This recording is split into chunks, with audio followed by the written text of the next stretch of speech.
आप में से बहुत सारे लोगों ने फेसबुक, इंस्टाग्राम, ट्विटर, टिकटॉक और हर सोशल मीडिया प्लेटफॉर्म पर देखा होगा कि कुबरा खान और जनरल कमर जावेद बाजवा की आपस में रफाकत के बारे में कुछ अफवाहें उठ रही हैं। कुछ वीडियोस मंजर आम पर आ रही हैं।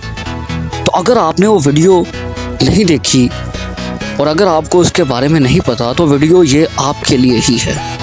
इस वीडियो को आखिर तक देखिए और चैनल को सब्सक्राइब करना मत भूलिए। तो चलिए शुरू करते हैं। नाज़रीन, कुबरा खान पाकिस्तानी एक्ट्रेस है जो कि फिल्मों और ड्रामों में काम करती है। पिछले दिनों जब जनरल कमर जावेद बाजवा ने अपनी रिटायरमेंट का ऐलान किया तो कुबरा खान और जनरल कमर जावेद बाजवा को दुबई के एक होटल में देखा गया जहां पर ये लोग डिनर कर रहे थे। लेकिन उसके बाद ये मामला अब जाकर उभरा है कि जब एक वीडियो मंजरे आम पर आई। याद रहे, कुबरा खान पहले भी इस तरह के मामलात में उजागर होती रही हैं, मीडिया का सामना करती रही हैं। ना सिर्फ यहाँ पे कुबरा खान बल्कि इसके अलावा भी बाकी जो एक्ट्रेस हैं उनको भी कोसा जा रहा है। अब मामला ये है कि इस बात के पीछे कितनी सच्चाई है।